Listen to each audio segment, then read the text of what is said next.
అందరికీ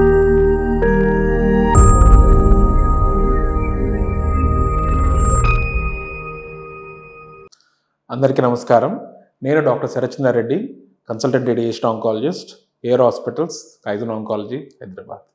ఇవాళ మనము లంగ్ క్యాన్సర్ ట్రీట్మెంట్ గురించి మాట్లాడదాం. అండ్ లంగ్ క్యాన్సర్ ట్రీట్మెంట్ ఒకప్పుడు ఎలా ఉండేది, టెక్నాలజీ మారే కొద్దీ ఎలా మారింది, దీని గురించి కూడా కొంచెం బ్రీఫ్గా మాట్లాడదాం. లంగ్ క్యాన్సర్ అనేది ఒకప్పుడు స్మోకింగ్ వల్ల ఎక్కువ వస్తుంది అండ్ ఇది వచ్చిన తర్వాత దీని క్యూర్ చాలా తక్కువ రేట్, ఇంకా వచ్చామంటే పేషెంట్ ఇంటికి తీసుకెళ్ళిపోవచ్చు, అంత బ్యాడ్గా ఉండేది దీని ప్రోగ్నోసిస్. అంటే బతకడు పేషెంట్ అని చెప్పేవాళ్ళు. కానీ మెల్లమెల్లగా ఈ టెక్నాలజీ మారడం వల్ల అండ్ కొత్త డేటా, ఎక్స్పెరిమెంటల్ డేటా రావడం వల్ల తెలిసింది ఏంటి అంటే, లంగ్ క్యాన్సర్ అంటే ఫస్ట్ మనము పేషెంట్ సర్జరీకి ఫిట్గా ఉన్నాడా లేదా, సర్జరీకి ఫిట్గా ఉన్నాడు అని తెలియంగానే సర్వైవల్ అట్లీస్ట్ 50%కి వచ్చేస్తుంది. దాని తర్వాత ఖచ్చితంగా కీమోథెరపీ ఇవ్వాలి అనే ఒకప్పుడు ఒక 10-20 సంవత్సరాల ముందు వరకు పేషెంట్ అందరికీ కీమోథెరపీ ఇచ్చేవాళ్ళు. కానీ ఇప్పుడు లేటెస్ట్ డేటా ఏం చెప్తుంది అంటే, అసలు కీమోథెరపీ అనేది ఖచ్చితంగా అవసరం లేదండి. దాంతోపాటు మనం ఐహెచ్సి మార్కర్స్ లాంటిది ఒకసారి చెక్ చేస్తాం. ఐహెచ్సి మార్కర్స్ అంటే ఈజిఎఫ్ఆర్ అని, ఆల్క్ అని, రాస్, ఇలా రకరకాల మార్కర్స్ ఉంటాయి. అలా ఈ మార్కర్స్ అంటే ఏంటి అంటే, ఆ ఒక్కొక్క క్యాన్సర్ కణాల పైన, లంగ్ క్యాన్సర్ కణాల పైన ఉన్న చిన్న ఒక కోట్ లాంటిది అనమాట. సో మనం డేటా తెలిసింది ఏంటి అంటే, కీమోథెరపీ ఇచ్చి ఆ లంగ్ క్యాన్సర్ కణాలు మళ్ళీ మన బాడీలో ఉన్న వేరే నార్మల్ కణాలు కూడా డ్యామేజ్ చేసే బదులు ఈ కోట్, ఆ క్యాన్సర్ కణాల మీద ఉన్న ఆ చిన్న కోట్ని మాత్రం టార్గెట్ చేస్తూ కొన్ని డ్రగ్స్ని ఇచ్చామంటే ఓన్లీ ఎక్కువ సైడ్ ఎఫెక్ట్స్ రాకుండా ఓన్లీ ఆ క్యాన్సర్ కణాలని మాత్రమే ఎక్కువ టార్గెట్ చేయగల కెపాసిటీ ఉన్న డ్రగ్స్ ఇవన్నీ.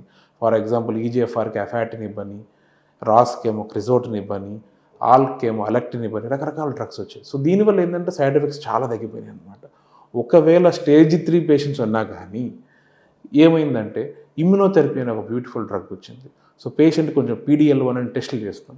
ఈ టెస్టులు చేయడం వల్ల పేషెంట్ కానీ ఒక లెవెల్ కంటే PDL1 పాజిటివ్ ఎక్కువ వస్తే మాత్రము అసలు కీమోథెరపీనే పక్కన పెట్టేసి pure immunotherapy and targeted therapy ఇవన్నీ కరెక్ట్గా ఇవ్వాలి అంటే ఫస్ట్ పేషెంట్ డేటా చెక్ చేసుకోవాలి, పేషెంట్ స్కానింగ్ చేయాలి.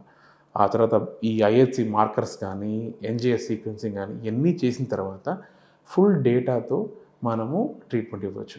ఈ అన్నిట్లో నేను ఒక రేడియేషన్ ఆంకాలజిస్ట్ రావడం వల్ల ఇవన్నీ చేసిన తర్వాత కూడా ఒక రేడియేషన్ ఆంకాలజిస్ట్ వర్క్ ఎక్కడ వస్తుంది అంటే, రేడియేషన్ ఆంకాలజిస్ట్ ముఖ్యంగా ఎయిదర్ పేషెంట్ సర్జరీకి ఫిట్గా లేకపోతే ట్యూమర్ సర్జరీతో తీయలేనంత పెద్దగా ఉన్నా కానీ రేడియేషన్ ఆంకాలజిస్ట్ జాబ్ వస్తుంది.